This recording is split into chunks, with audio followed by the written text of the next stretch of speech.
Hello aspirants, welcome back to my channel. आज मैं लेके आया हूँ फिर से एक नया playlist. Actually not a playlist, इसमें ज़्यादा क्वेश्चंस नहीं है। चैप्टर 4 के सॉल्यूशंस करेंगे हम आज। इसमें बस 12 ही क्वेश्चंस है, तो ये एक वीडियो में मैं ख़त्म कर दूँगा। तो ये वीडियो थोड़ा सा बड़ा होगा, अराउंड 30 मिनट्स के अराउंड।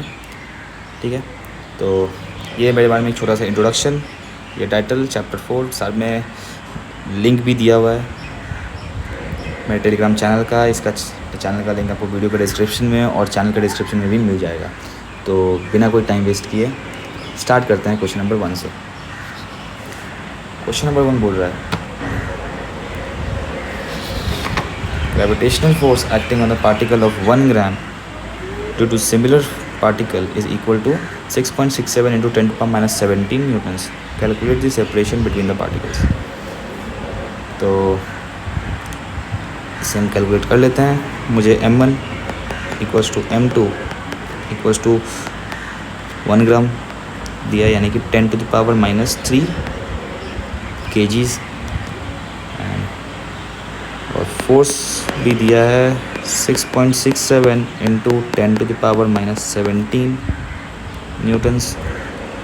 तो सेपरेशन बताना है मुझे। ग्रेविटेशन में ग्रेविटेशनल कांस्टेंट g होता है, जिसका वैल्यू 6.67 इंटू 10⁻11 होता है। और force F equals to g m1 m2 upon r square. तो यहाँ से हम देख लेते हैं, यहाँ से जो g का यूनिट होगा that is newton metre square पर kg स्क्वायर। ठीक है, सारे वैल्यूज़ पता है मुझे, बस और r निकालना है, सब्स्टिट्यूट करना है और आंसर निकालना है। 6.67 force is -17 equal to g 6.67 into 10⁻11 into 10⁻³ into 10⁻³ upon r square. यहाँ से देखेंगे r स्क्वायर, ये कैंसिल और यहाँ से भी 10⁻17 ही आएगा। इसे आप सॉल्व करोगे तो 10⁻17 अपॉन 10⁻17 इज़ 1, तो r is 1 metres. Next question number 2। एक सेकेंड मैं चेक कर लेता हूँ माइक्रोफोन ऑन है या नहीं, क्योंकि मेरे साथ एक बार हो चुका है। मैं पूरा एक वीडियो बना दिया और माइक्रोफोन ऑफ था। Calculate the force by which you attract the earth. तो this is a simple application of Newton's third law. जितना फोर्स से अर्थ आपको अट्रैक्ट कर रहा होगा, उतनी ही फोर्स से आप अर्थ को अट्रैक्ट करोगे। ठीक है, और अर्थ आपको कितने फोर्स से अट्रैक्ट करता है? आपके वेट के बराबर, और वेट इक्वल्स टू mg होता है। लेकिन ये ग्रेविटेशन का चैप्टर है, तो चलो हम लोग ग्रेविटेशन से करेंगे थोड़ा। g m1 m2 upon r square, जिसमें मास ऑफ अर्थ होता है 5 ये सारे वैल्यूज़ आपको याद नहीं रखना। ये सारे वैल्यूज़ आपको एग्ज़ाम में क्वेश्चन में दिया रहेगा, एडिशनल इन्फॉर्मेशन या फिर यूज़फुल डेटा करके। ठीक है, तो सारे जब वैल्यूज़ हम पुट करेंगे, मान लिया जो मास पर्सन का 70 kg, एवरेज ह्यूमन का मास ऐसे ही 60-70 के बीच में होता है थोड़ा सा।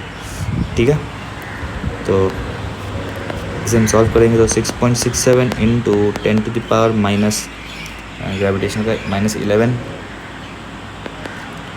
Into m1 is 70 kgs into 5.97 into 10⁻24 upon r square. r is radius of earth is 6400 kilometres. इसको मीटर्स में करेंगे तो 10⁻³ होल स्क्वायर। यहाँ से वेट, जैसे बोला, ये सारे जो वैल्यूज़ है याद रखना ज़रूरी नहीं है। अगर याद रख लेते हो तो आपकी नॉलेज के लिए अच्छा है, बट नहीं भी याद रखते हो तो ऐसा कोई इशू नहीं है। और ये जो कैलकुलेशंस है, सोच रहे होगे आपकी ऐसे कैलकुलेशन है पेपर में हम कैसे करेंगे, तो पेपर में आपको ऐसे कैलकुलेशंस नहीं मिलेंगे। पेपर में आपको काफ़ी इजी कैलकुलेशन मिलेंगे। जैसे क्वेश्चन नंबर 1 जो था, सारे टर्म्स कैंसिल आउट होकर के 1 मीटर आ गए। ठीक है, divided by 64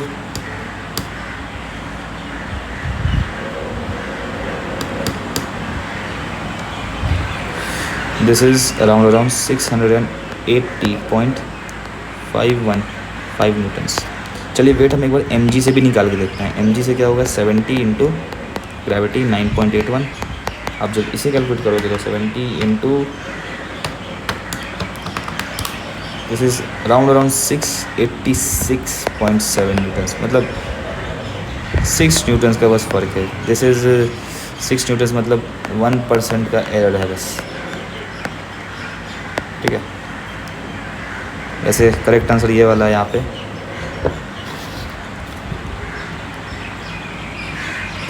At what distance should two charges equal to 1 coulomb be placed so that the force between them equals your weight, ठीक है। तो कोलम्बिक फोर्स दैट इज़ पूछ रहा गया Fc equals to F gravitational force कितने distance पे होगा, not Fg sorry, equals to weight, your weight. मैंने लास्ट टाइम जो लिया था वही वाला ले लूँगा, ये वाला टर्म। और वैसे ये सही गलत नहीं, मतलब ये जो है ये ज़्यादा एक्यूरेट है, क्योंकि हमने यहाँ पे जो मास ऑफ अर्थ है, ये mass of earth actually approximate data है। रेडियस ऑफ अर्थ जो 6400 किलोमीटर्स लिया है, ये भी एग्जैक्ट डेटा नहीं है, ठीक है। तो ऐसे एग्जैक्ट जो सरफेस पे जो वेट होता है वो 9.81 से मल्टीप्लाई करके करेंगे तो ज़्यादा एक्यूरेट ये वाला टर्म है। तो फिर नेक्स्ट हम लोग देख रहे थे वेट, हाँ। तो Fc के Q1 Q2 upon R square should be equal to 680.515 newtons. और यहाँ पे जो K is this is 1/4 pi epsilon naught, और ये पूरा का वैल्यू ओवरऑल 10 × 10⁹ और इसका जो यूनिट होगा that will be newton metre square पर कूलम स्क्वायर, ठीक है। तो ये पूरा सॉल्व करेंगे हम। मुझे K पता है 10 × 10⁹ इंटू Q1 और Q2 दोनों 1 है upon R square equal to 680.515। इसे आप सॉल्व करोगे तो R आपको मिल जाएगा 680.515 डिवाइडेड बाई 9 इंटू 10⁹ और रूट अंडर आंसर। तो ये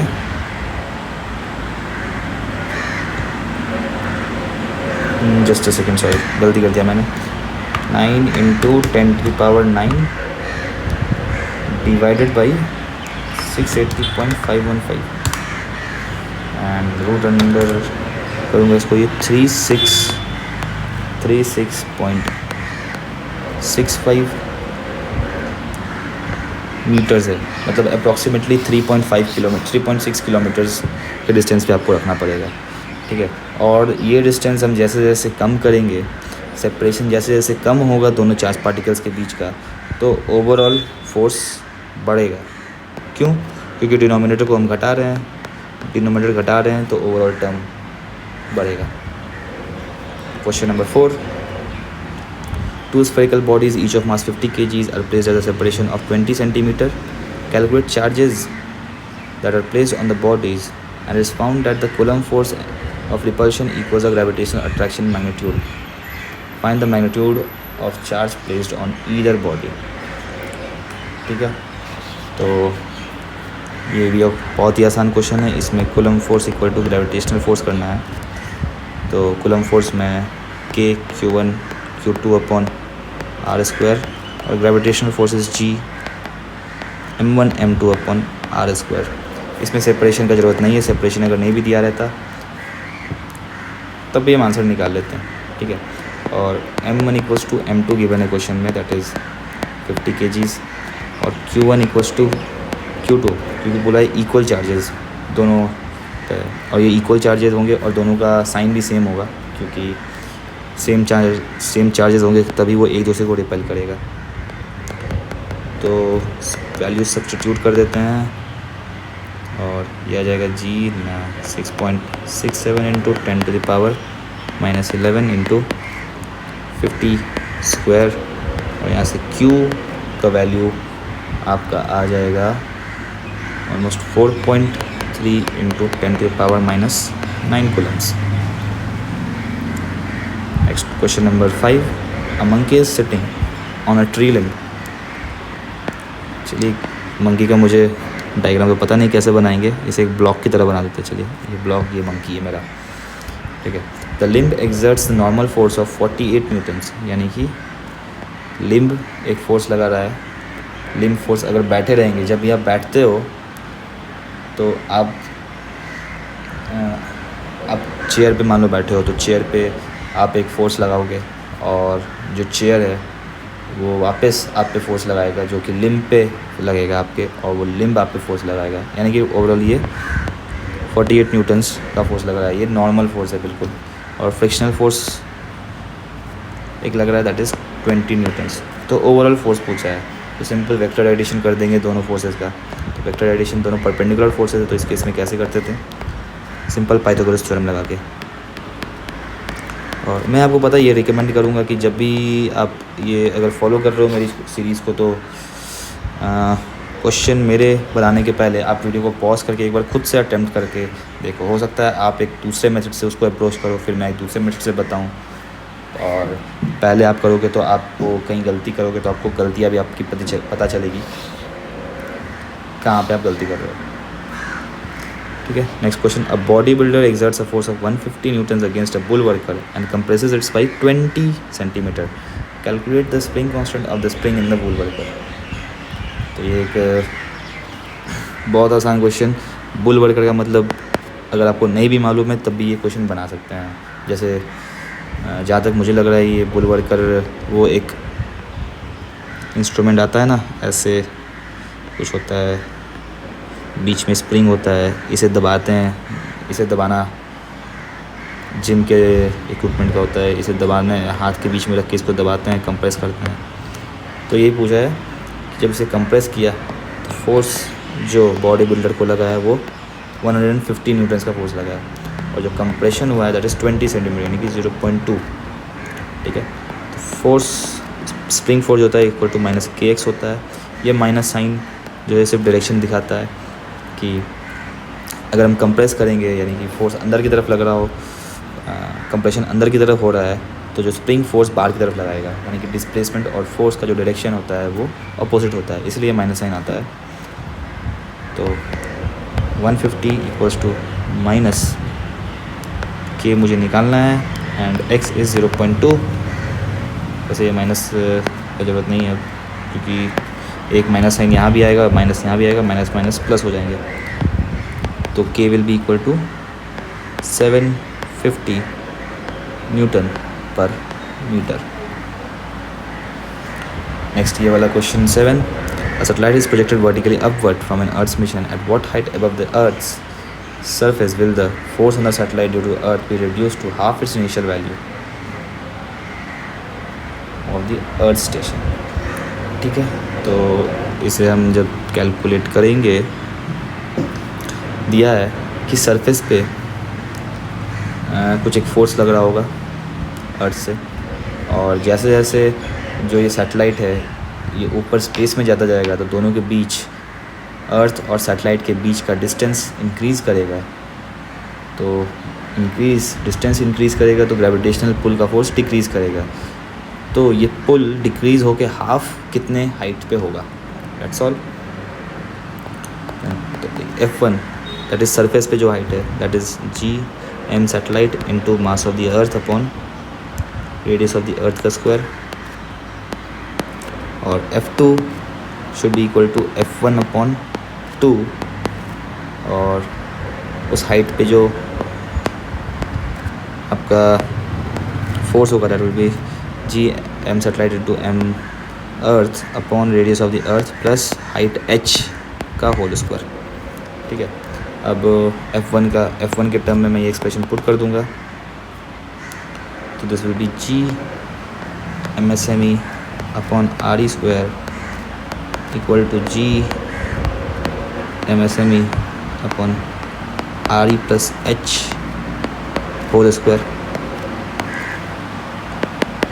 और ये जब सॉल्व करेंगे हम, एक सेकेंड सॉरी, यहाँ पे 2 आएगा,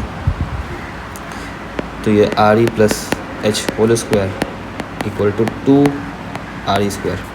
और दोनों तरफ हम अंडर रूट लेंगे, R E plus H equals to root 2 R E, ये प्लस माइनस, ठीक है।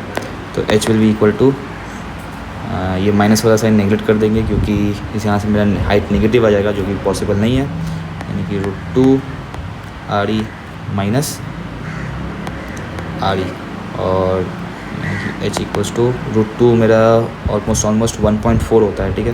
तो 1.4 minus 1, 0.4 times radius of the earth is 6400, और सब कैलकुलेट करोगे तो ये आ जाएगा 2650 kilometres.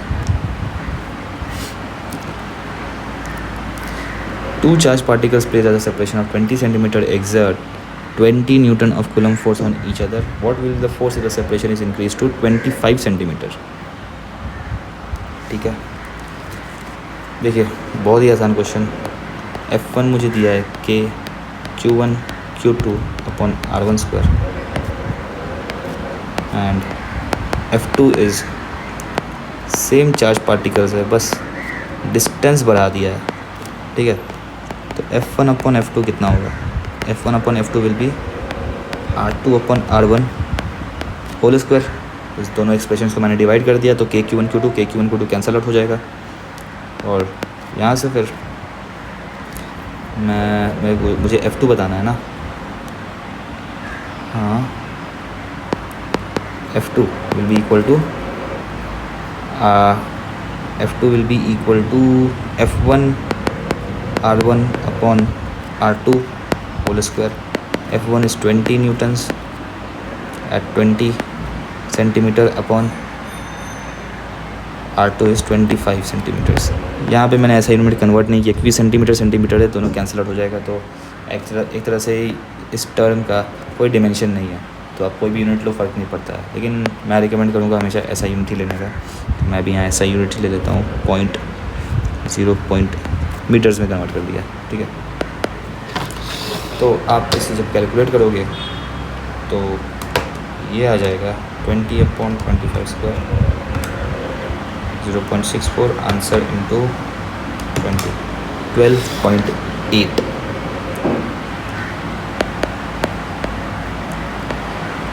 Newton's. Question 9. The force with which the earth attracts an object is called the weight of the object. Calculate the force of the moon from the following data. Weight of the moon from the following data. ठीक है, आपके पास सारा data दे दिया है, बस आपको बताना है कि कितना होगा मून का वेट, यानी कि ग्रेविटेशनल फोर्स बताना है दोनों के बीच का, that's all. Fg that is G M moon M earth upon distance between them का square, 6.67 into 10⁻⁻11 into mass of the moon is this much,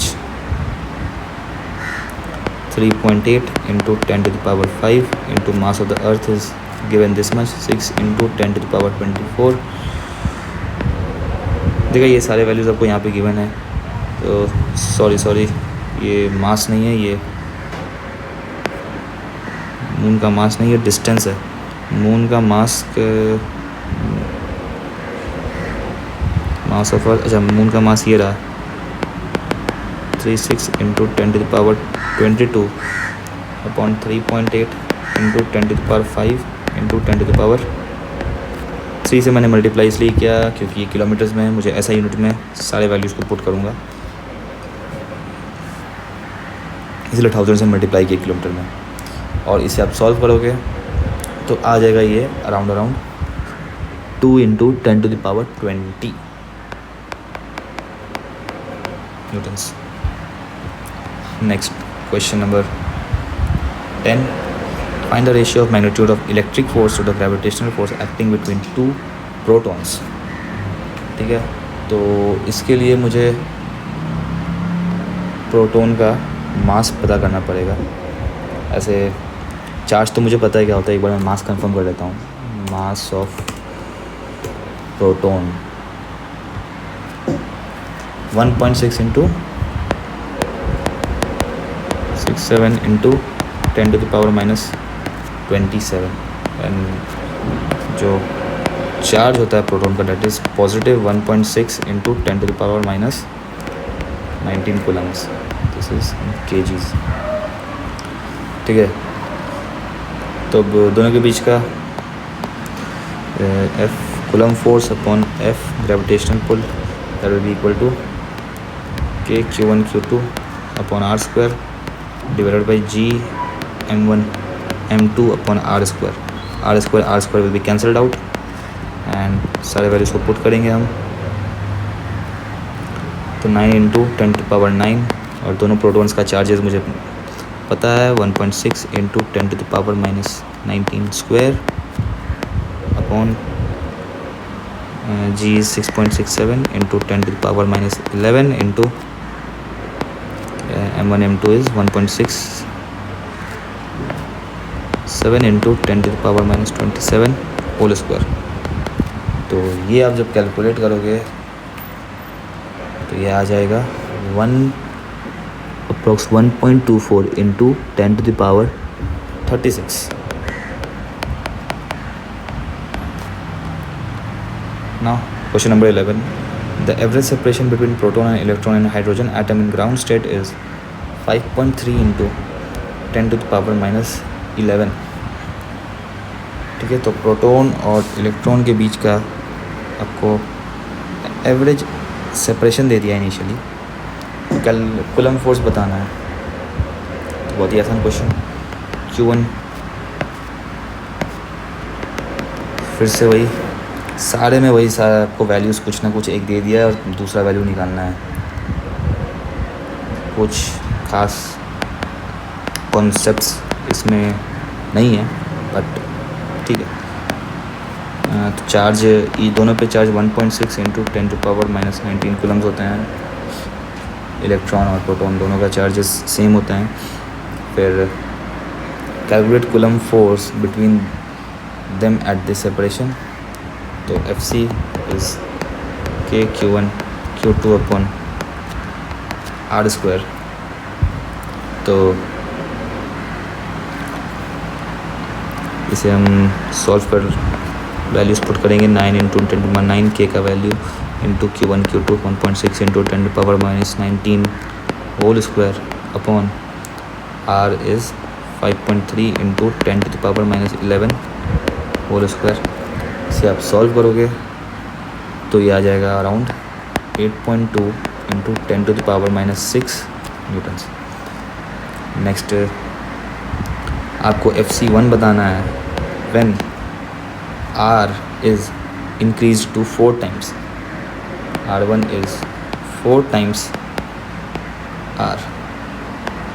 तो एक बात बताइए, जब मैं डिस्टेंस को बढ़ाऊंगा तो फोर्स बढ़ेगा या घटेगा?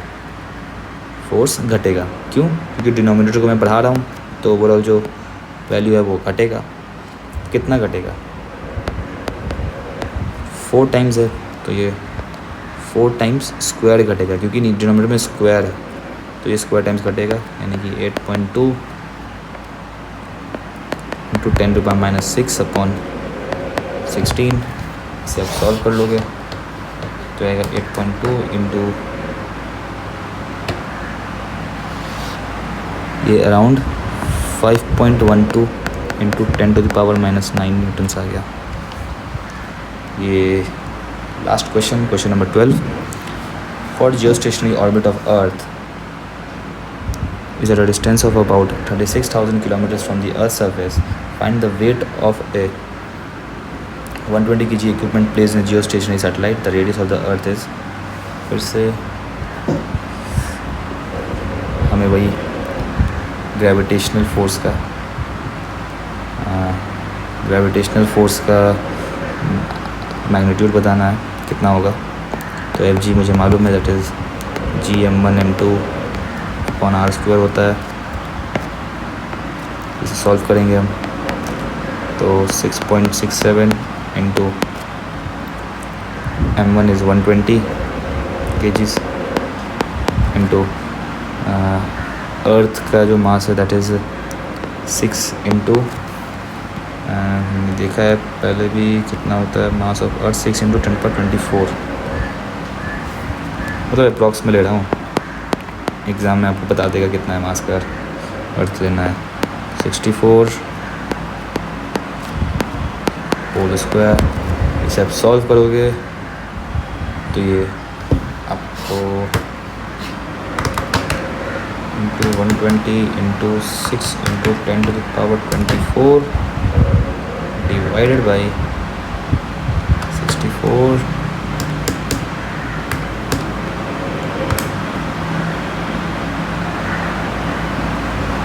राउंड अराउंड ये 27 न्यूटन्स आ गया। ठीक है, यानी कि स्पेस में इसका बहुत ही कम है, 27 न्यूटन्स वेट है बस। यानी कि आप जाओगे तो आप हाथ से उठा लोगे इतने 120 kg का सैटेलाइट, ऐसे उंगली से उठा लोगे आप। That's all guys. तो इसी के साथ हमारा चैप्टर 4 के सारे क्वेश्चंस ख़त्म होते हैं। फिर मिलते हैं नेक्स्ट वीडियो में चैप्टर 5 के क्वेश्चंस, जहाँ सॉल्व करेंगे। ये जो PDF है मैं ये डाल दूँगा अपने टेलीग्राम चैनल पे, जिसका लिंक आपको वीडियो के डिस्क्रिप्शन में और चैनल के डिस्क्रिप्शन में भी मिल जाएगा।